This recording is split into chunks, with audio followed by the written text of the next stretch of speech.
Recently, 20th Century Fox had two great ideas. To make a film called Beyond the Valley of the Dolls, and to get Russ Myer to write, produce, and direct it.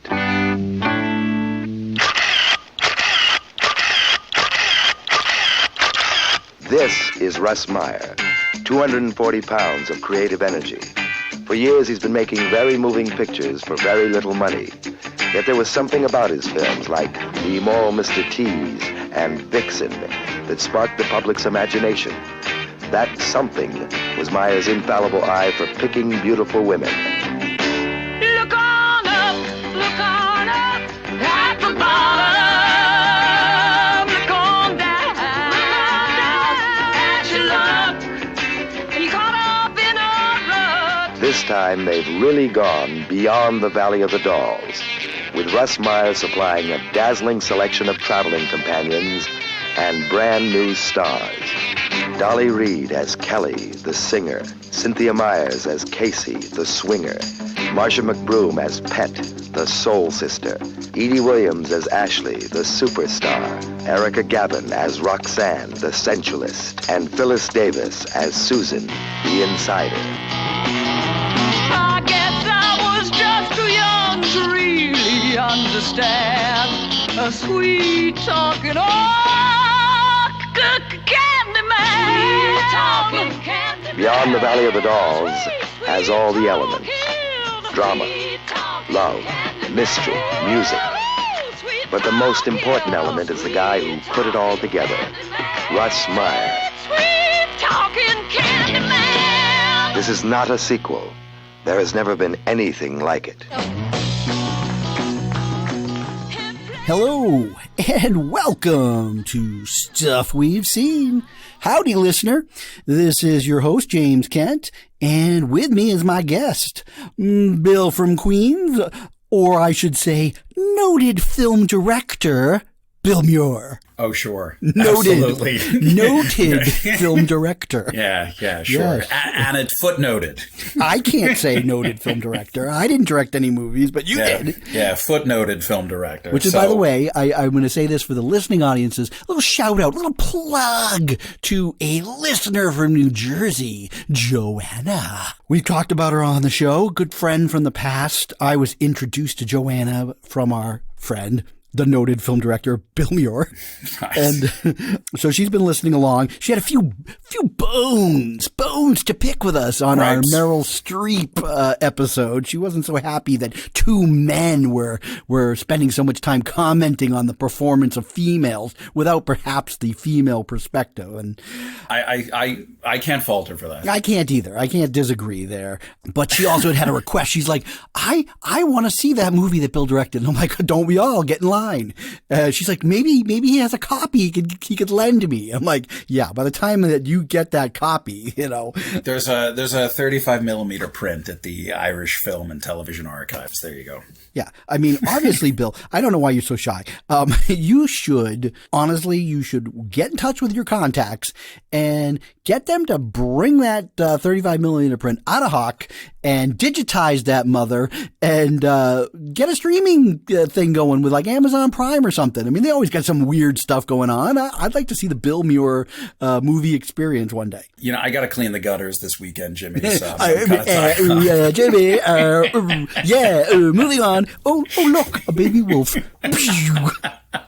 I love you. Whenever we get in a jam or a scrape, you always are coming up with something like that. You were always like, you like draw an invisible square in the air and you go, window. I'm getting out of here, Jimmy. You're on your own.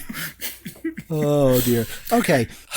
What are we doing today? What do we got going on? What are we going to talk about? Couple things. I mean, there was a story that I had remembered you telling from the past, and what made me think about this was when you were talking about a couple of episodes again, when you very graciously had me on, and you were talking about when you fumbled that opportunity with the girl throwing her. Yes, so now it's completely my fault. I can't blame you. Can't blame the cop on 9th Avenue. I can only blame myself.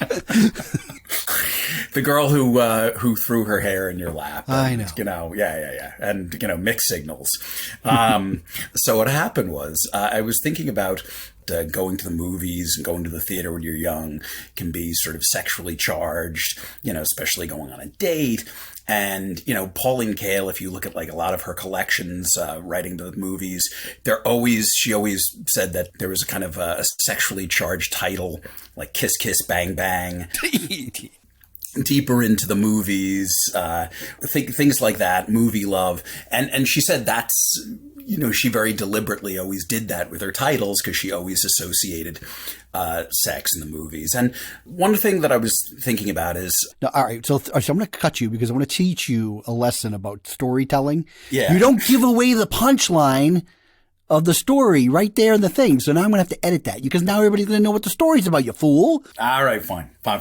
So where are we going to cut it from? I don't know. I'm going to, for you, the listener, Bill, in his poor setup of a story, gave away the punchline of the story. So I have now had to cleverly edit that out. I'm going to use this opportunity because he was talking about Pauline Kael. Just mention a little segue here is because you have Netflix, right? Me, yes, yeah. No. Somebody else that can't answer me. Yes, you, Bill. Yeah, me. Yes, yes. you noted film director, Bill Muir. Thank you. Have you caught the sort of weird, semi-finished Orson Welles movie? F for fake. F is for fake. No, not F for fake. The one that was in the vault that written on the wind, yes, or whatever. Have you seen it? Yes, I've seen bits and pieces of it, and I got to be honest, I just I was not really drawn into it. I just didn't have the time. It's a weird curiosity for sure. I watched the whole thing about a year ago or so, or maybe it was 2 years ago. I don't know. Whenever it first showed up on Netflix, right. I was waiting for Teal to watch it. He didn't, so we never talked about it. But it is a weird curiosity. Total failure. I mean, I can see why it sat in a vault for so long because it really isn't a complete movie. The bits I saw, it was a mess. Yeah, it was a whole bunch of ideas, and it was one of those things again that these directors who were given money because they were so genius, they could kind of go on an idea and hopefully they could find a way to make something. I mean, I think it's an interesting thing that people would hand a filmmaker tons of money to go out and find your movie. It doesn't always come out very successfully, but because it did a few times, like we could say with Easy Rider, right? Right. So they would just do this.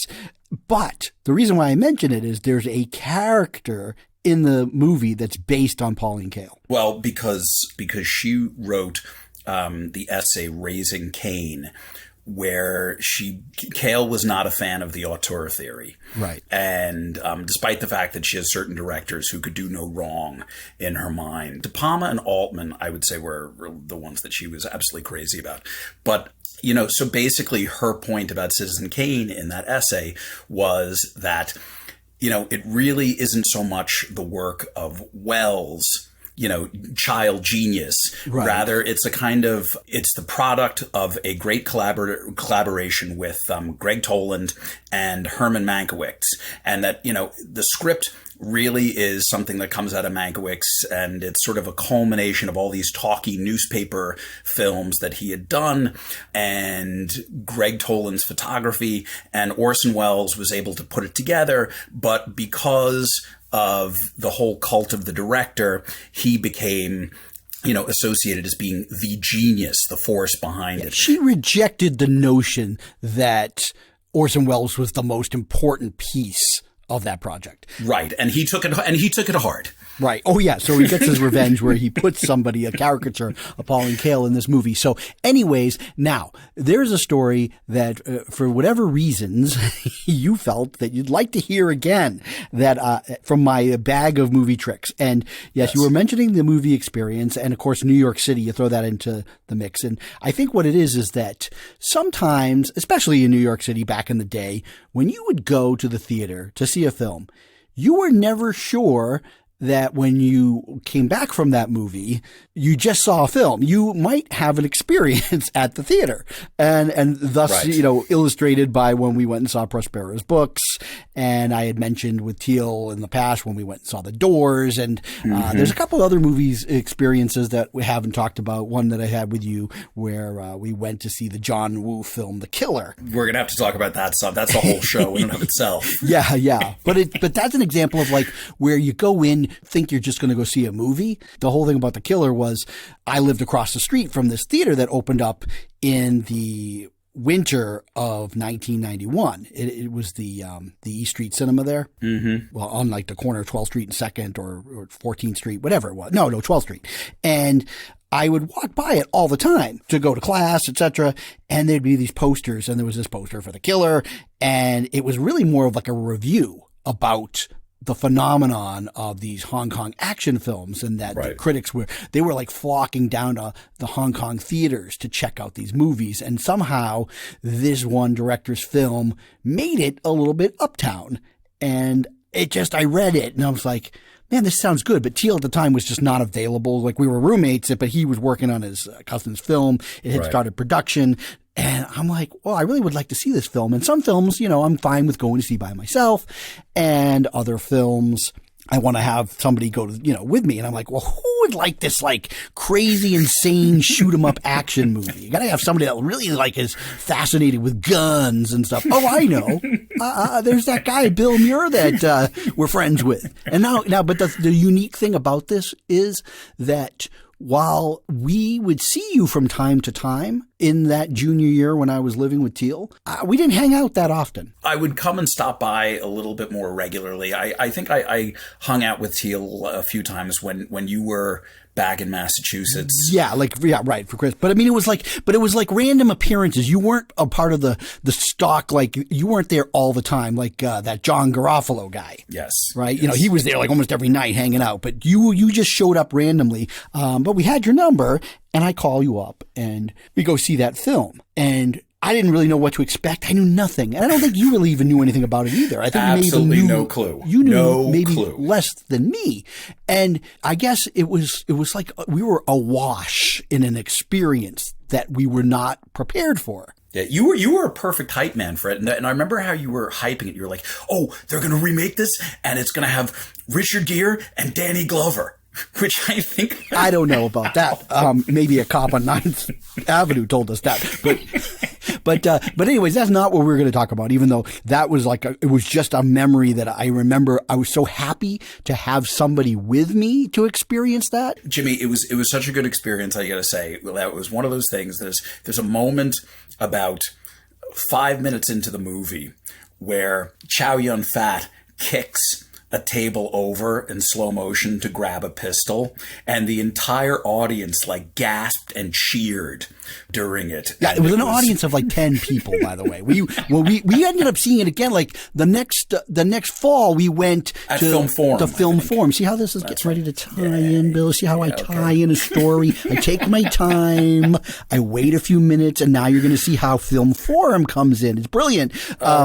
So that was probably when we had a big crowd. However, the two of us, had never seen a ballet, a choreographed of violence in action, just in such a different way than you'd ever seen an American film. Yeah. And we were over the moon. We were shaking each other like, Jimmy, Billy, this was crazy. And it really was one of my top film experiences of the decade. Absolutely. And ironically, there's like 2 of my top 10 experiences were with you, the Prospero's books and The Killer. Now, go to the fall of 91, my senior year. I'm living in Little Italy, and I'm living with my roommate Sophia and this other girl, Patty. And this is prior to you moving in the second semester. Right. We had become friends, and we started hanging out. And we would go out quite frequently, hitting the movies or whatever. Mm-hmm. This was on a Saturday, an afternoon show. I went by myself to the Film Forum, and I don't even know if it was a situation where I went trying to find anybody to see the movie with me. It was just me personally wanting to go and see this. They were having a 25th anniversary screening, new print from the original 35 millimeter negative of Antonioni's Blow Up. Right. And think about that now, right? I'm telling a story that's 29 years old. And it's insane. At the time, it was the 25th anniversary of that film. That just blows my mind, right? Because Blow Up came out in 1966. It was one of my favorite films at the time. Yes, it's a real Jimmy movie, I would say. And what's really interesting about that is the first time I saw Blow Up, I taped it off a television screening, or maybe it was on like late night or whatever, with commercials, etc. Taped it on the VCR, watched it the next day, and partly was because I used to go through my Academy Award list, and anybody that was nominated for Best Picture or Director, I had to see those films, and this was on the list. So I'm like, all right, I got to sit down and watch it. It must have been butchered on television. No, I don't know if it was all that cut or whatever, but I was like, what the hell is this movie? This movie makes no sense. There's like mimes playing tennis, and then I just didn't get it, right? I didn't understand what the point of this movie was, and I felt like, well, there's a mystery plot kind of buried in this film, but I don't get it. Right. Flash forward a couple of years later, I end up seeing the thing again, but it was like watching it for the very first time. I don't know whether I caught it freshman year at college at USC. They showed it, and I was like, oh my God, this movie is brilliant. But then I saw it like a series of times, and then, for like a class exercise in one of my film classes, I did a comparison between Blow Up and The Conversation, talked about similarities, and I just was really digging this film. So I really wanted to see this, nice restoration, brand new print of the movie. So I go to Film Forum, and Film Forum still exists. Yes. I don't know when was the last time you were at Film Forum? Last year. Okay. So, have they improved the theaters at all? Has it been refurbished? It's pretty much the same. It's kind of, there's still kind of very tiny theaters, with, just sort of these great seats for like retired teachers to kind of sit in and stuff, full of old people. If I were my recollection, and I know this is not the way it was, but remember when we talk about the Angelica down the street where you have to go downstairs into these tunnels to go to the movies, and it's like you can hear the rumbling of the train. Even though Film Forum isn't downstairs in a dungeon or something, it feels like these cavern and these little caves where you go in. They're not the greatest. Right. Absolutely. I think the last time I was there was to see some Bergman films, but yeah. But these are essential venues because this is where you're going to get to see some of these classics of cinema, or these odd duck art films, or these nice little collections. And if you want that communal experience of the audience, this is where you go, right? Right. So there's a charm in that. Like, this is an expectation that I'm not going to go see Blow Up at the Ziegfeld. They're not going to show that, right? But I'm going to go to the Film Forum. And this might have been one of my first experiences with it. It's kind of weird.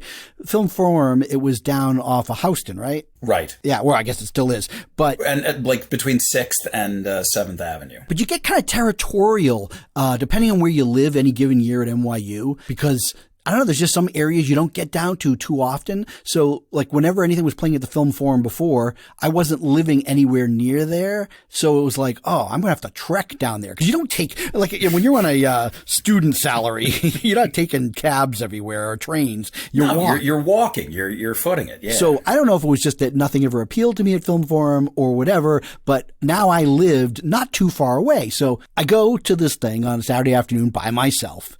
And, it's a sparse crowd. There's not so many people that are dying to see the 25th anniversary of Blow Up.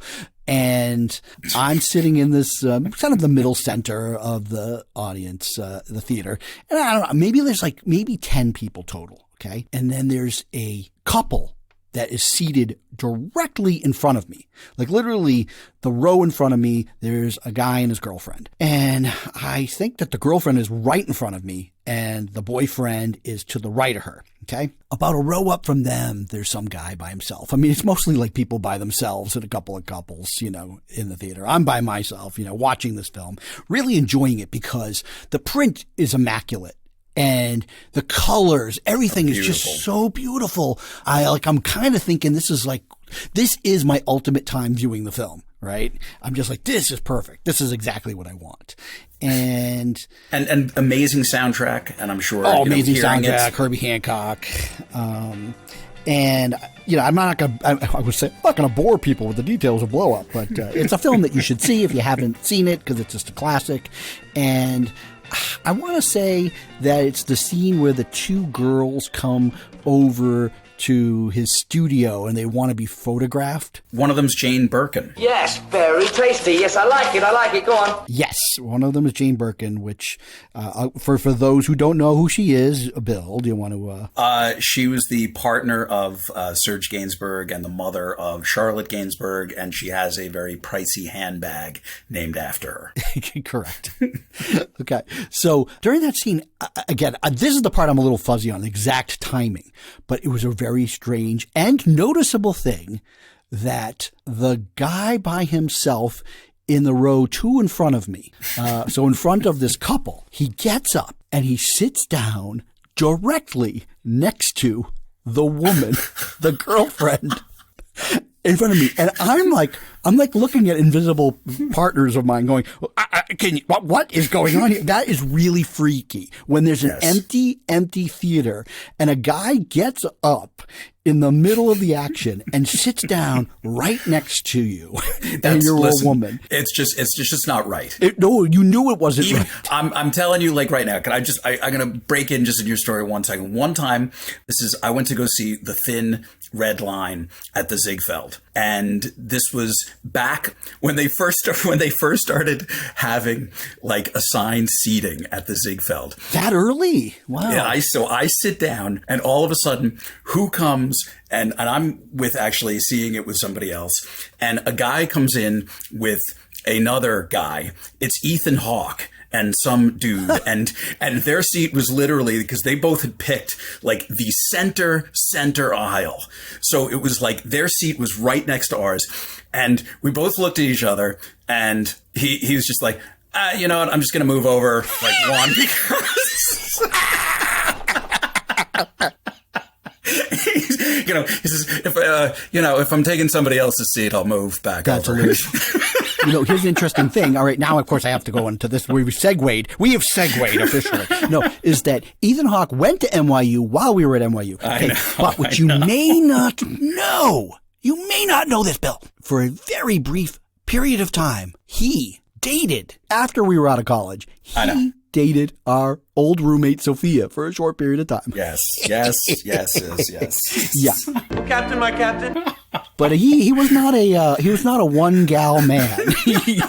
And so she kind of was like, wasn't too keen on the arrangement. All right. I'll since we've segued, I'll tell you. So no, wait, but you can't, but you're not going to tell the other. Okay. No. Okay. This is No. So he's sitting one seat over from us, and the previews come on for coming attractions, and that's what usually previews are. Yeah, thank you. Yes, coming attractions or previews for your soda. Yeah, not last year's movies, but so there was a movie with Sean Connery and Catherine Zeta-Jones. Bank robbery movie. Exactly. Yes. Do you know what I'm talking about? I do know. So there's this shot in the trailer where Catherine Zeta-Jones is like on all fours and has to like slide underneath like some lasers while wearing like a Catwoman leather suit. Yes. And Ethan Hawke turns to his friend and goes, "Who the fuck is that?"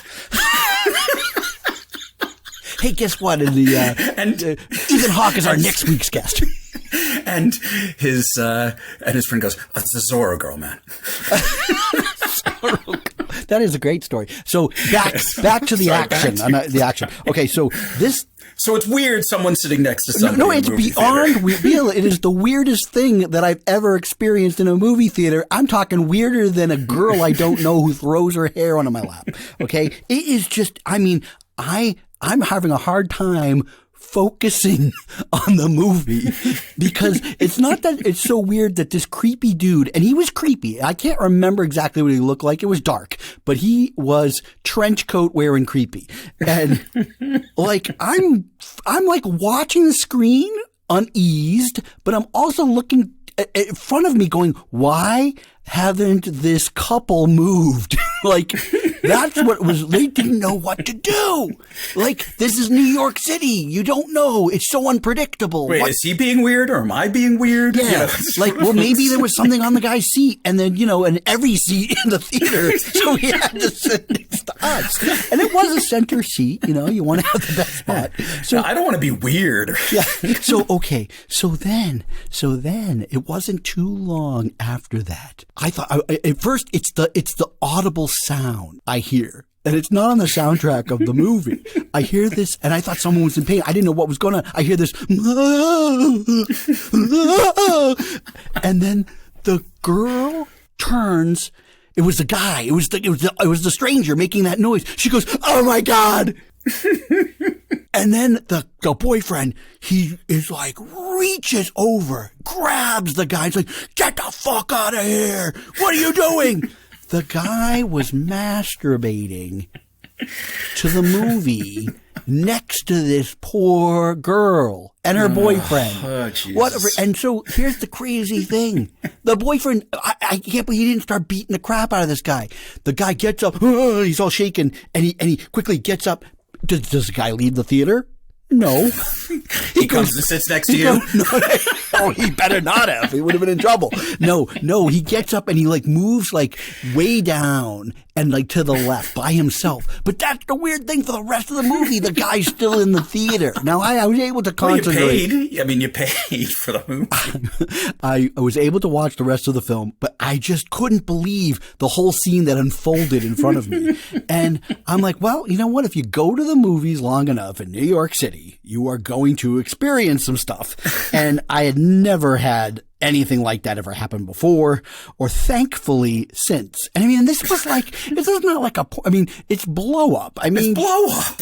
There's some scantily clad, scenes. That's right. But I mean, that is just weird material to be going to a theater doing that. It was strange. Yeah. Well, you know what? It was, in a weird tie-in, when the movie was over, I got a look at the guy with Ethan Hawke. I just kidding. No, sorry, Ethan. It was not you. No. We're going to hear from his lawyer soon. No. Okay, so I told the story. So, I mean, I got to ask, did he, as soon as the light's up, did he, boom, run for it? Did he stay through the credits? I don't know if I did. I wanted to get out of there. I don't. And the movie actually, doesn't it just end at the end? He kind of disappears from the screen. That's when the mimes show up, and he kind of and he disappears, but I don't think there's a large credit sequence. So No.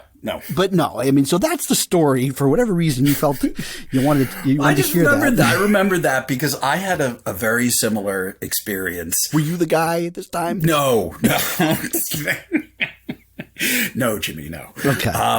A couple of years after that, I went to go see, there was a revival theater that opened up on East 23rd Street. And I'm going to say this is late 92, 90, I'm going to say, or 93, this is around. And so I went to go see it with my now wife. And we went to go see, there was a showing of Dr. Zhivago.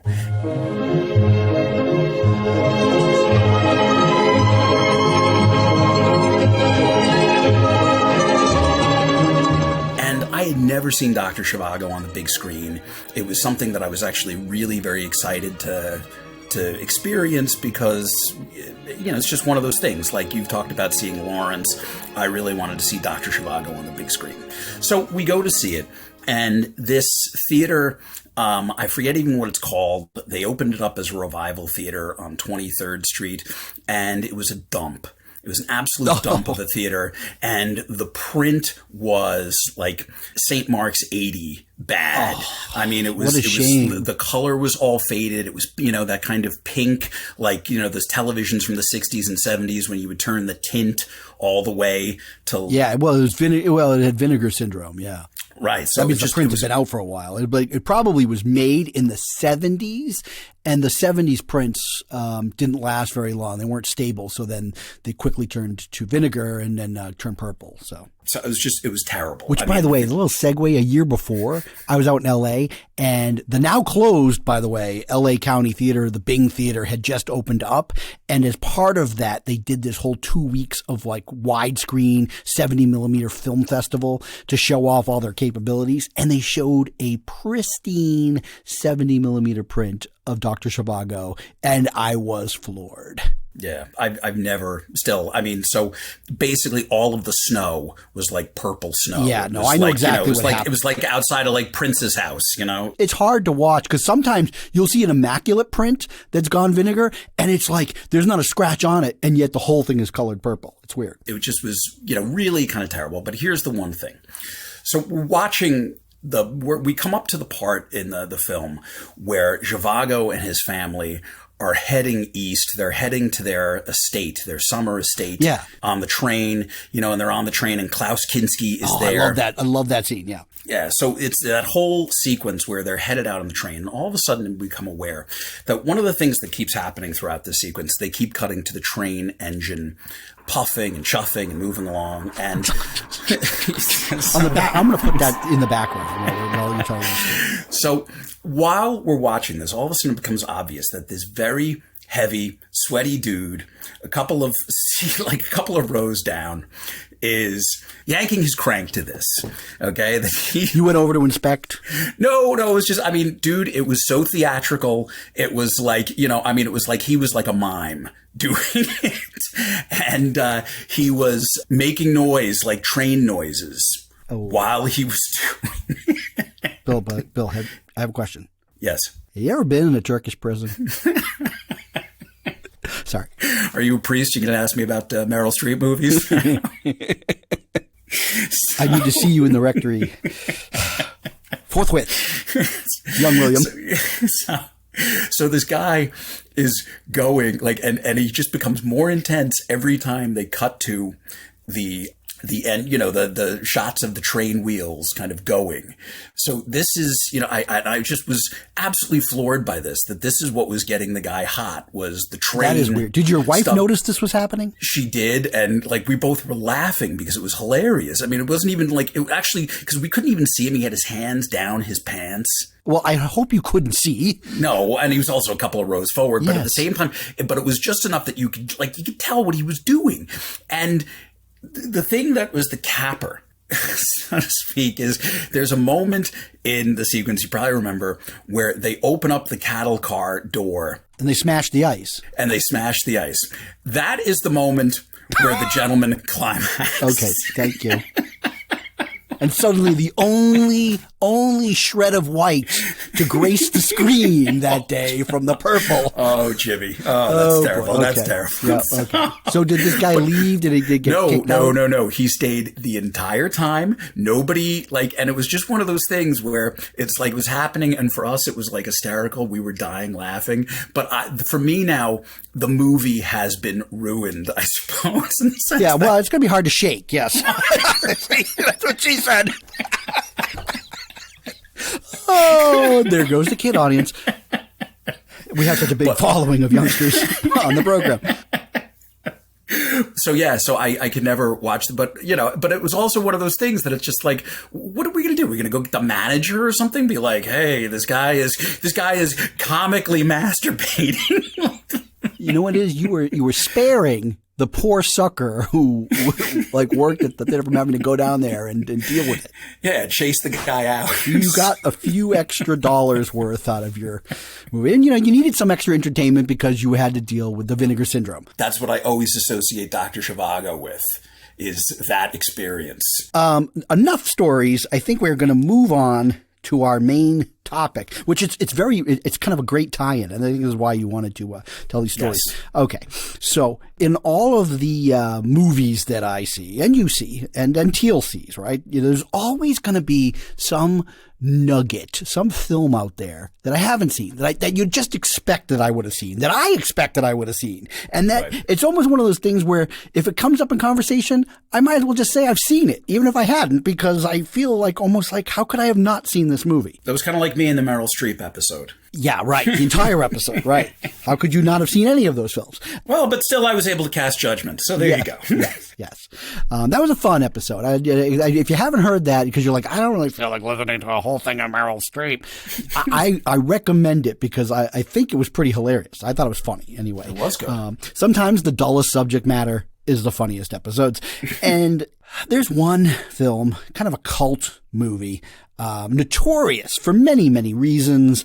I've wanted to see it for years. And you know what? It probably, right? If I went back and I looked at the movie pages from when I was in college, there's probably many opportunities to have gone to a midnight show of this. I know that they used to show this guy's films at midnight when I was at NYU at different theaters. But a different one. It was Faster Pussycat Kill. They always used to show Faster Pussycat, right. And I know people that would go to that. So we're talking about Russ Myer here, the notorious director, makes kind of very very soft core porn movies, right? I mean, they're really like tame. That I think anyway, you know, I mean, I think what I experienced at Blow Up was what's more graphic than anything in his movies, but he always made these films under budget and then they made a lot of money. And so studios were definitely interested in working with him. Times were changing. The rating systems came in. X had not yet gone to triple X. So a movie that was rated X wasn't necessarily going to scare anybody. If anything, it was like it could win an Oscar because Midnight Cowboy won an Oscar and it was very tame and it was rated X. But basically, if you dealt with any subject matter like homosexuality, forbid, shame, then you had to get a rated X. You know, if you saw two men kissing, or, simulated sex of any kind, forget it. So they got into business. 20th Century Fox, they were really hurting. They had made Hello, Dolly, and it was a huge, expensive flop. And they had a whole bunch of other musicals that flopped. It was kind of one of those things where studios will crank out the same thing over and over again until it stops making money. The problem is they've usually spent all the money by the time they realize it's not making money anymore. Right. So, I mean, I think like 20th Century Fox, they might have also been the ones that did the Julie Andrews flop, Darling Lily. And oh, Jesus. Yeah, that was a disaster. There was also, somebody had the great idea of doing a musical version of Goodbye, Mr. Chips with Peter O'Toole. Oh, I've seen, yes. Then 20th Century Fox had also had the huge monster flop, Dr. Dolittle. So, I mean, they were just bleeding and Cleopatra, cash. Yes. And Cleopatra from the early part of the 60s. So, like, it was just a decade that just almost brought the entire studio down. As a matter of fact, they didn't really recover at all. The only thing that saved them was Star Wars, which their board of directors wanted to fire everybody and their brother over. Because these are people who just didn't get it.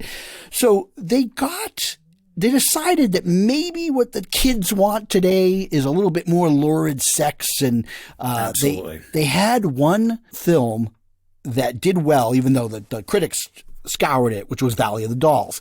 And they were looking to do an update. I don't think that they could get the rights to a straight out sequel from Jacqueline Suzanne. I think that they had somehow entered into a contract with her. I read a little bit about it, and what happened was they were able to use the title. Right. And she ultimately ended up suing them years later. And she won a couple of $1 million, is my understanding. Probably only because if it hadn't made any money, she wouldn't have cared. But they had to do all these things to say this is not a direct sequel. And but they brought in Russ Myer. Now, this guy, this is his one opportunity to make a huge, big budget film. Well, big budget for him, right? So he has all the tools at his disposal to do a Russ Myer movie, but like the Hollywood way. In the Russ Myer toolkit. And the only reason I probably would have even remembered this movie at all, having never seen it, was that the whole notorious aspect that somehow film critic Roger Ebert was friends with Russ Myer and he co-wrote the movie with Russ Myer. And then, of course, over the years, then he becomes famous as a critic with his own show and Siskel, and several times throughout the career, anytime that Siskel could take a dig into Ebert for something, he made sure to bring up Beyond the Valley of the Dolls. Yes. To destroy Ebert's credibility. Now, I knew that over the years, the movie had become somewhat of a cult favorite or like a camp classic. I never got to see the movie. And it's just not something that plays on regular TV or regular cable movie stations. So I just never saw the film. And the Criterion collection they have it as a double bill with Valley of the Dolls, but I wasn't like that intrigued that I was going to go buy the Blu-ray so that I could watch it. However, lo and behold, not too long ago, Hulu, I see an ad for Beyond the Valley of the Dolls. And I'm like, oh, you know what? I gotta take the Nestea plunge and watch this thing. And I gotta tell you, this is the movie that I feel like I can't believe I've missed all my life. I loved every last second of this movie because I feel like it was so way ahead of its time. It is camp for sure. Absolutely. But there's and it's funny because you were looking to come on and we were going to tell this story about the blow up. And I'm like, all right, well, here's a movie that I want you to watch. And you were gracious enough to get a quick little subscription to Hulu so that you could watch this. Yep. I signed up. Because by the end of this movie, I watched it in a few parts, right? But like the second half of this movie, I couldn't stop watching. It was so amazing just because I quickly realized, seeing it 50 years from the time its release, that this thing clearly was a satire. Oh my God, absolutely. And it's a satire, but clearly you have a guy, this guy Russ Myer, who has his own predilections and his own things that he really actually likes. Mm-hmm. For him, I have a feeling what he was putting on the screen was I think he got that he was trying to make a satire of like what he thinks were straight movies kind of thing, right. You know, people who played it by the book, and I'm going to just do it with my style. However, and this is the interesting thing about camp, which you've actually, you pointed me in the direction of Susan Sontag's Notes on Camp from 1964. And I did take a perusal at her notes. But you know, she makes this very interesting distinction between, I call it high and low camp, but like there's intentional camp and unintentional camp. Naive camp is what she calls, the camp that's done, sort of serious-minded camp. And so basically... So you define, the difference between the two. There's two movies that 20th Century Fox produced at the same time. One was a hit of sorts, which is Beyond the Valley of the Dolls. It actually made a lot of money at the time. And then there was another one that was a notorious bomb. And I wanted for years, it was actually because of you, Bill, I wanted to watch this thing for years, and I finally got my chance. It was on like Turner Classic Movies a couple of years ago, and it's so bad, I couldn't watch it. I could watch 15 minutes of it, and I couldn't handle it, and that's Myra Breckinridge. Oh, Jesus Christ. And you remember there's a great article about it that was written. So the thing is that Myra Breckinridge is intentional camp. It was designed to be campy. And I feel like sometimes when you try so hard to be campy and let's do all this camp, it doesn't work. Right. It's not as campy as you'd hoped it would be. Yeah, absolutely. I mean, naive camp, you know, the kind of examples they always give is the idea that they're taking themselves really seriously. So like Faye Dunaway and Mommy Dearest. But that is classic. That became real camp because it's when the audience gets it, and a certain audience, and sometimes, I mean, Sontag actually points it out in her thing, but like a lot of times gay audiences will pick up on the camp before a straight audience. Well, that's part of the thing, is that it really is... I suppose you could say it is very much tied to gay subculture and kind of giving an FU to kind of the normies, you know, and it kind of has itself both ways. It's intentional and naive camp. Because I think go ahead, explain that. I think this is where the genius is that you take Russ Myer, right, who people found his aesthetic very campy in the first place, but then you take Roger Ebert, who was a serious film critic who eventually became a Pulitzer Prize winning film critic. Yeah, about 5 years later. He was hell-bent on making a satire of Hollywood movies. Yes. And the studios that produced a movie like Valley and the Dolls, which he hated in the first place. And so he just worked in tangent with Myer and rewrote a lot of his stuff and turned it into something that he thought was satire. But in the hands of Russ Myer, it becomes this super way over the top campy experience. However, the direction style of Myer is so that he takes it seriously. When he directs the actors, he makes them go through the paces as if they believe everything that's happening on screen. And there comes this genius of camp, because the stuff that these people are doing on screen is so hilarious. And you even have the most flamboyant, insane character of all time. Well, the guy John Lazar. Yeah, Ronnie Z-Man Barzell. Yeah. Who they modeled after Phil Spector, who neither had ever met.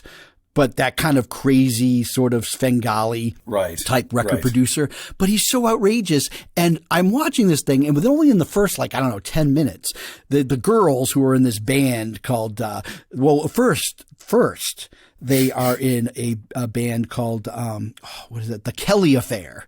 Okay. Yeah. And it's three young band girls, Kelly McNamara, Casey Anderson, and of course, this is what I think this movie was way better than a lot of films that came afterwards. They actually gave an entire character to somebody who was of color. And that's this character, Petronella Danforth, who they call Pet.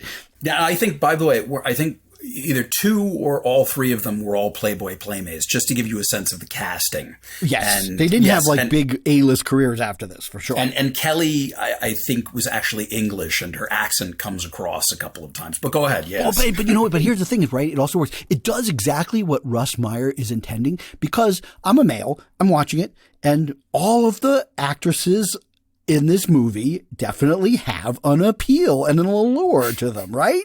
Right? It works on it. So eventually they go to this party from this big, record mogul guy, Z-Man. And it's this insane, out of control, over the top, 60s movie, super Hollywood party experience.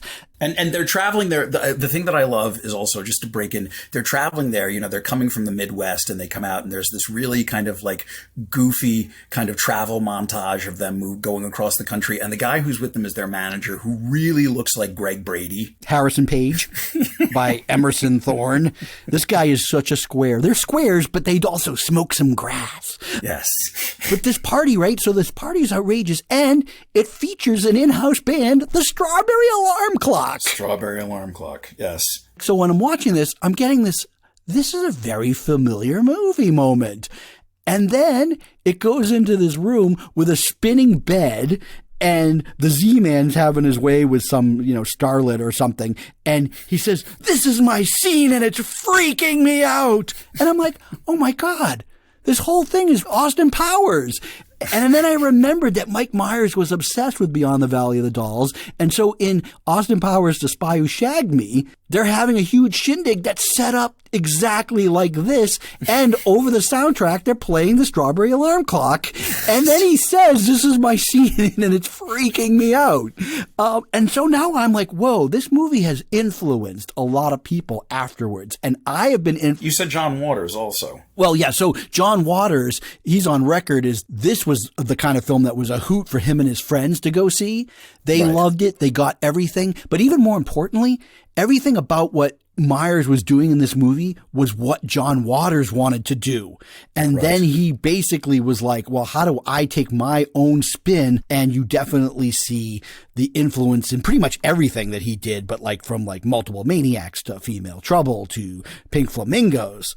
And that's sort of the thing with, using Divine. A lot of people have pointed out the fact that Myers' taste in women, they're kind of hyper sexual. They're almost kind of like fertility dolls in a way, that there's a kind of that they almost kind of cross over into being transvestites, or they have that aesthetic that's going on. So that's you can sort of you can see that in this, because the woman who plays the porn star in it, I forget her name, Edie Williams, who ended up marrying Russ Myer later on after this. She plays Ashley St. Ives.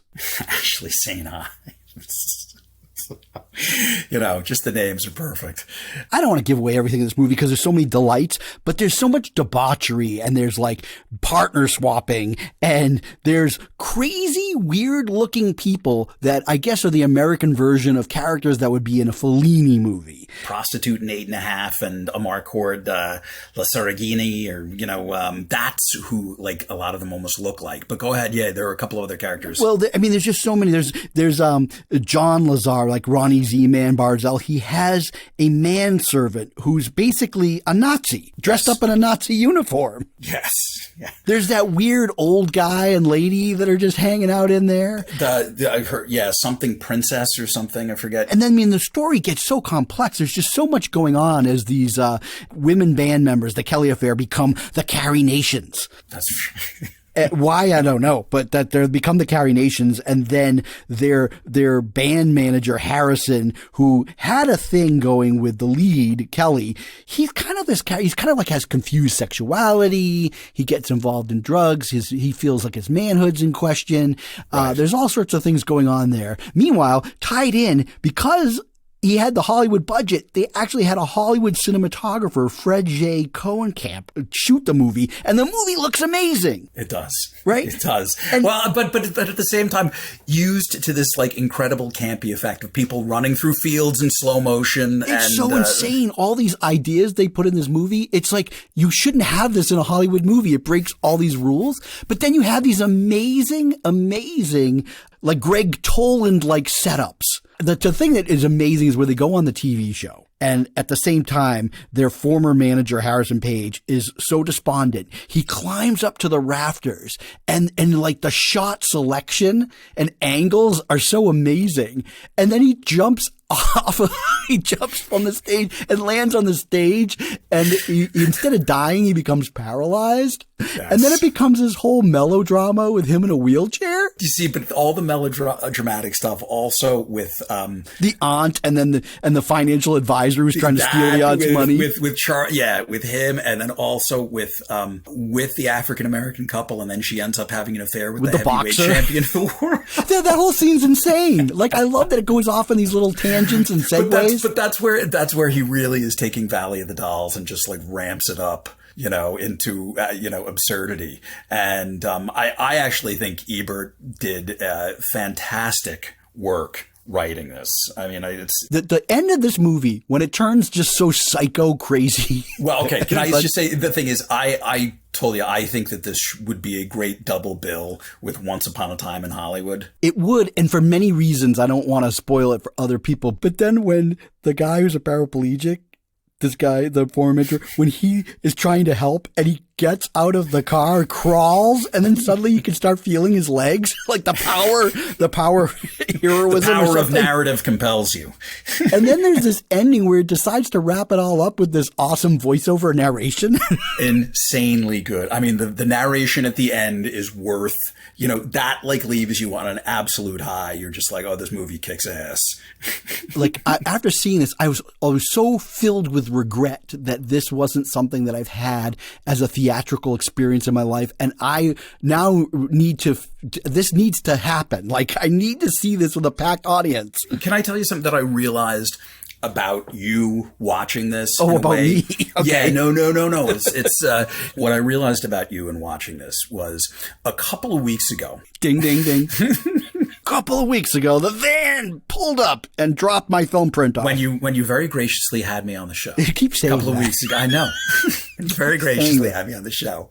That you were going on about Alan Parker, because I was a little bit. I was kind of running Alan Parker a little bit down. I pulled back on it a little bit because I could, I didn't want to be a dark, cynical Bill. Well, no, but he has a mixed bag career. Not everyone's a gem, and then he ended on a down note, and then he retired for 17 years. So I get it. Yeah, no, but but the thing that I realized, what gave you a very personal connection to him in some ways was Fame. And you were talking about Fame, because I was very like meh about Fame, but I think one of the moments in Fame is when they go to Rocky Horror. Well, yes. And yes. that is a huge thing for you. I've realized. It is, yeah. That the whole idea of going to see Rocky Horror. And Rocky Horror is an example of a film that came out around this time that was purposeful camp, that didn't get at first the audience that it ultimately did when people were like, oh, I get it. Now, there's high camp. It's definitely purposeful camp, but it's not, they don't tell people like, oh, here's a camp film for you. Mainstream audiences, they're not ready for camp. It can't be accepted that way. So, and again, it's something where people have to be piped in. So like, not everybody and their brother goes to see the Rocky Horror Picture Show. Right. I gotta be honest. When I was in high school, wasn't my cup of tea. Yeah, you were a jock. You were a jock, Bill. That's why it's amazing that we became. You were like the film. You were like a film guy jock. You were like you took the two tastes that don't taste great together, and somehow you mixed them together. It's weird that you were art guy and jock. Yeah, I know. You were a wrestler, right? I was captain of the wrestling team, captain of the football team. Yes.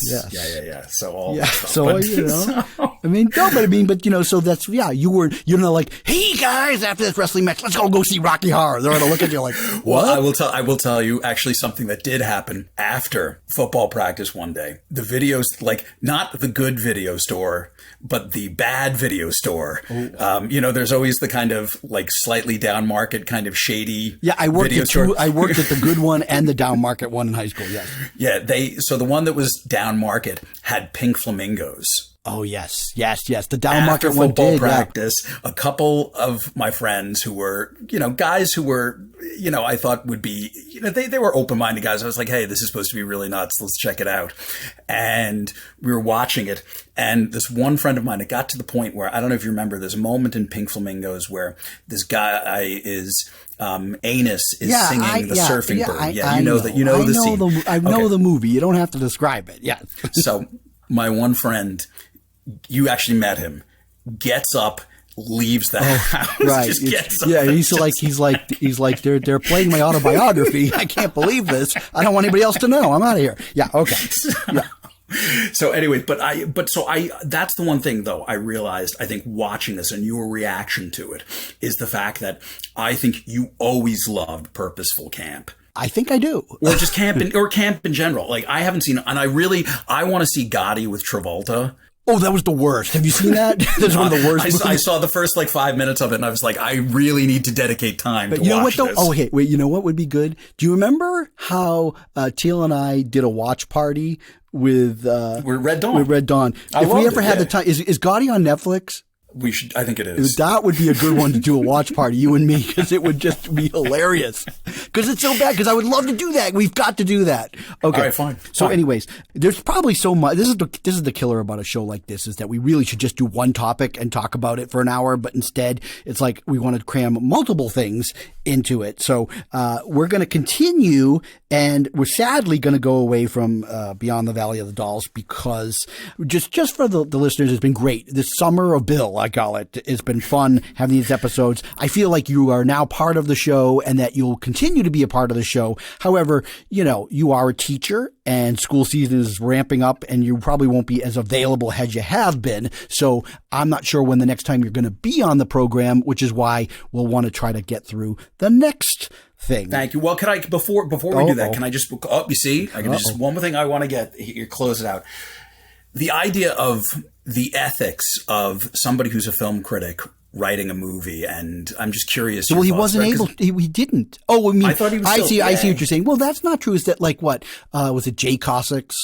He was Jay Cox. Yeah. And then the guy that did Pierre Bogdanovich. He did. But Bogdanovich always said he wasn't a critic. He always said he was more but those people all had to quit. They kind of quit. Kale quit at a certain point and, went to work for Warren Beatty. She was going to write a movie for James Toback. Yeah. So, I mean, but Ebert didn't, but I think he also kind of quit Hollywood. I mean, he did this for only his friend, Russ Myer, and then he really focused on criticism. And he didn't review. So in 1980, like 10 years afterwards, he wrote a sort of retrospective, his thoughts about Beyond the Valley of the Doll, and talked about how it's not really ethical, or he really can't, it's hard to critique something that you wrote. Like, you can't do that. Right. A couple of things that I think are revealed about this, because I also know you're huge, like Ebert and Siskel were a huge influence on you, and they were a huge influence on me. I think, you and Teal spoke about this many times, about how that show really provoked conversation around movies at the time when we were growing up. In between football passes, you're like, oh, God, I gotta go in and catch PBS. They're showing Siskel and Ebert. At the movies. I'll be right back. Tag me back in. But the thing that I always thought about, first of all, the fact that Gene didn't get this just reveals, again, how I think, a lot of film critics, a lot of guys who become film critics, they're guys who, they would have been restaurant critics or somebody else. It's just like, hey, you're free this week. You're now the movie critic. And that's the thing that Ebert, I sent you a clip of them fighting, which you've seen before. And Ebert makes the point. He's like, oh, here's another thing for Gene to learn on the job, like how to do this. Well, like, have you seen the one where like they're talking about ordering at McDonald's? And and basically Siskel's only line of attack is Ebert's weight. Right? Yes. But Ebert knows that that's his only line of attack, and he just completely brutalizes Siskel's inability to tell a joke kind of thing. I know. It's and he's so just great. Well, that's an interesting way to phrase something, Gene, for, Ebert always knew how to get the best of Gene, but Gene I think he had the sort of meaner edge to him in his comments. Well, because he was coming from a weaker place. Yeah. And that's what you have to do to leverage it. But I mean, the thing that I got to say that actually always bothered me a little bit about the show was once they had Touchstone. Well, yes. Once Touchstone was funding that, they weren't on PBS. And there seemed to be a time, and I almost wonder, I almost want to set you off on like a little intellectual errand if this like works for you. There was a time where, because I would kind of put this down, where it seemed to be the thumbs up was a big deal. It was worth millions and millions of dollars if you think about it. I mean, it really was an asset. It became a trademark. Yeah. And so the thing is, there were certain Disney movies around that time when they were on, I don't know, Touchstone or Buena Vista Television. I forget who produced it. Yeah. You're saying, I know what you're saying. One of them, it was a movie. And I'll never forget, there was a movie, Mr. Destiny, with Jim Belushi and Michael Caine. And one gave a thumbs up and one gave the thumb. And it was almost like, it was like, okay, who's gonna take the dive this week? Yeah, no, you know what they did was in their reviews, they would do this thing which was contradictory to their whole approach, where they would say, well, when it comes to sort of like a family entertainment, you kind of have to give it a different lens. Yes, and I think they did that with a lot of Disney stuff. I don't know if I have to go too far down the rabbit hole. I watched so much of that show that I know exactly what you're talking about, and I think that they did try to toe the company line a little bit as much as they could, while still maintaining their integrity. Some integrity, yes, okay. Yeah, but that's a very fine line to walk. I don't, again, I'm the one that has to edit these shows, and it takes a long time. All right, we've been stockpiling episodes. I don't know when this will air in the whole grand scheme of things, but it does take a lot to edit. So I want. It wasn't. So what else am I not expecting on our last portion of the show? I don't know. We'll have to. I think there's going to have to be. Maybe I'm gonna make some requests for impersonations. Oh, okay. So let me see if you have an impersonation you want me to do. You're saying? Well, no, I do. I mean, there's one that because I think that this might tie into the thing you wanted to discuss at the end. But I mean, so let me get. I'm gonna make a guess. Okay. Okay. So let's see. Is it? I have a few things that I like that you do. That always. Okay. I love your Andy Robinson. Okay. Yes. I love your Ted Knight. Yes. Okay, I know what it is. It's got to be Jack Klugman, Quincy M.E. Sam, it was murder. She had a lethal dose of phenobarbital in her system, Sam. No? No. Okay. Was it John Marley, Jack Waltz? You don't understand. Johnny Fontaine never gets that movie. That part is perfect for him. It'll make him a big star. I'm gonna run him out of the movies, and let me tell you why. Johnny Fontaine ruined one of Waltz International's most valuable proteges. For 3 years, we had her under contract. Singing lessons, dancing lessons, acting lessons. I spent hundreds of thousands of dollars. I was gonna make her a big star, and let me be even more frank. As if you didn't know he was talking about Frank Sinatra. Just to show you that I'm not a hard-hearted man, that it's not all dollars and cents, she was beautiful. She was young. She was innocent. She was the greatest piece of ass I've had, and I've had them all over the world. And then Johnny Fontaine comes along with his all-of-all voice and his giddy charm, and she runs off. She threw it all away just to make me look ridiculous. And a man in my position can't afford to be made to look ridiculous. Now you get the hell out of here. And if that Goomba tries any rough stuff, you tell him I ain't no band leader. Yeah, I heard that story. That wasn't the imitation? No, that wasn't. Oh, okay. All I do is flip the switch. What's the imitation? Come on. You see? Okay.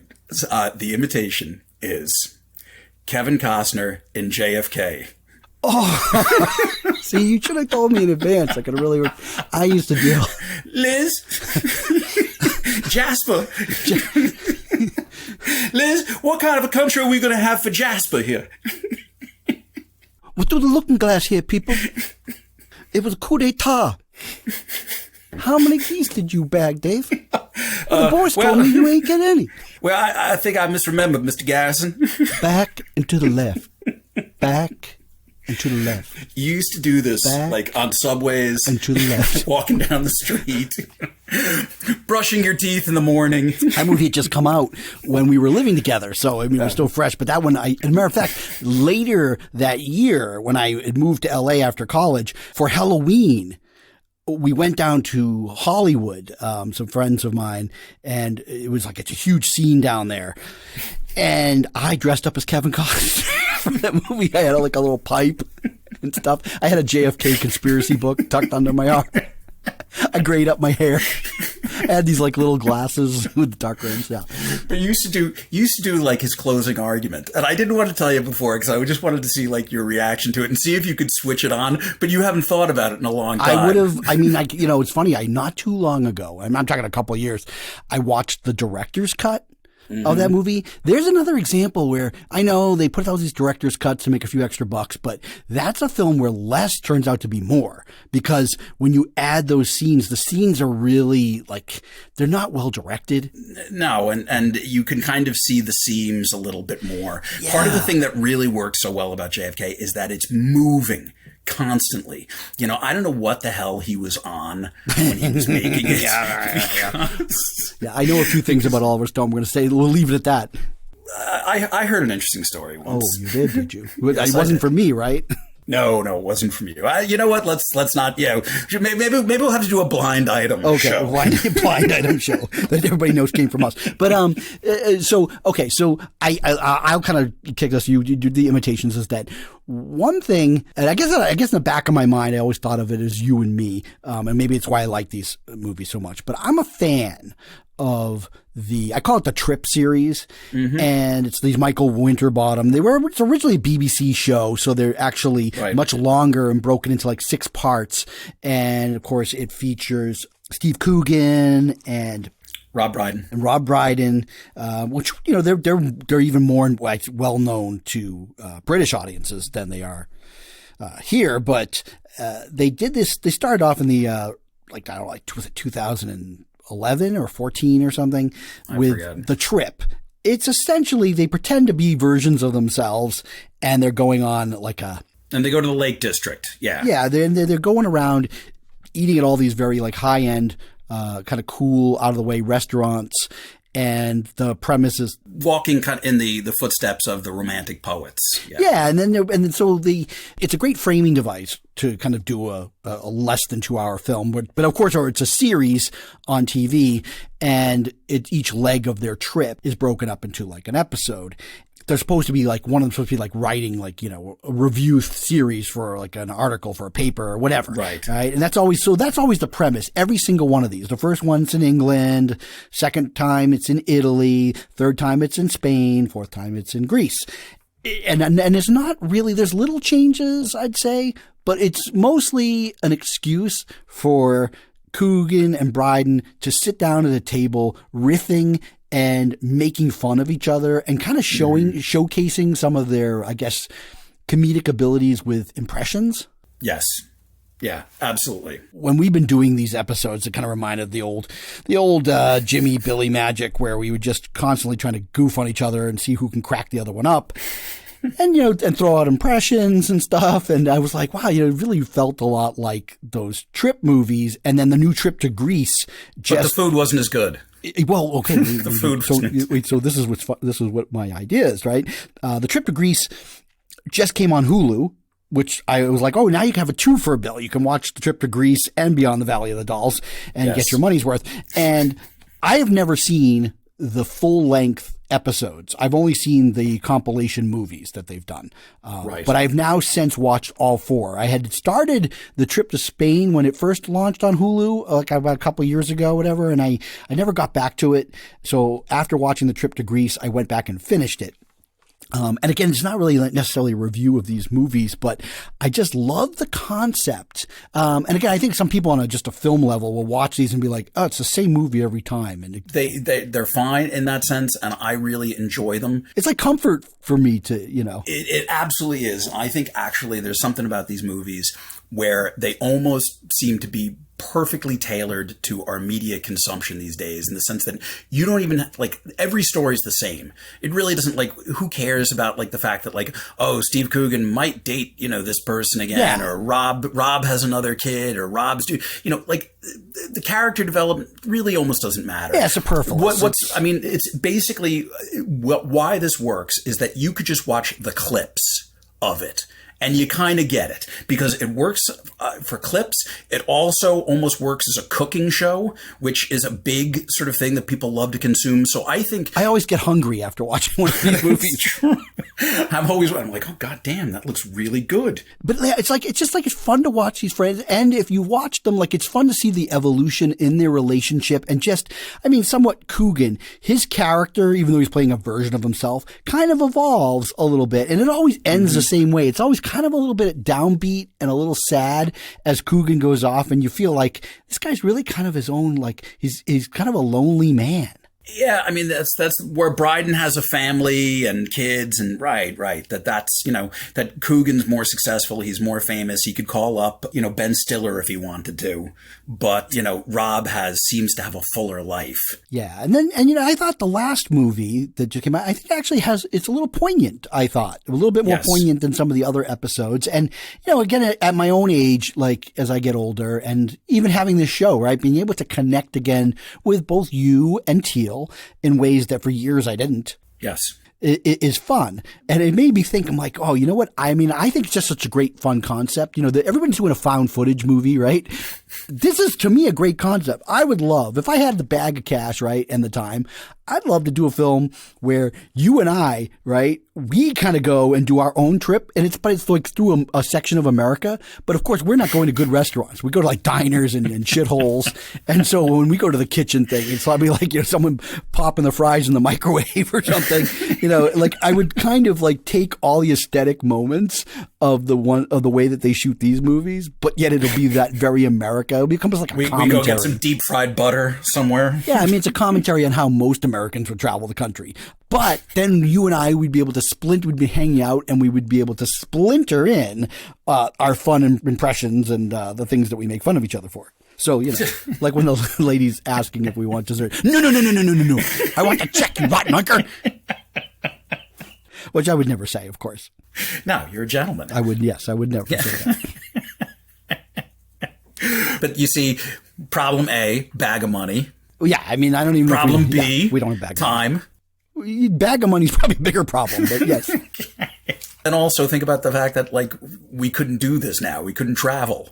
Right. Well, it'd be a future. We have time to get the bag of money because we have to wait it out, right, till the pandemic's over so that we can go out. But believe me, I'm pretty sure if the bag of money hit us, I think we'd find a way to make the time to go for a week adventure. Oh, sure. Bag of money cures all ills. I'd put the distribution of the film out of your hands because you've done that good a job with your own movie that no one can see the light of day with.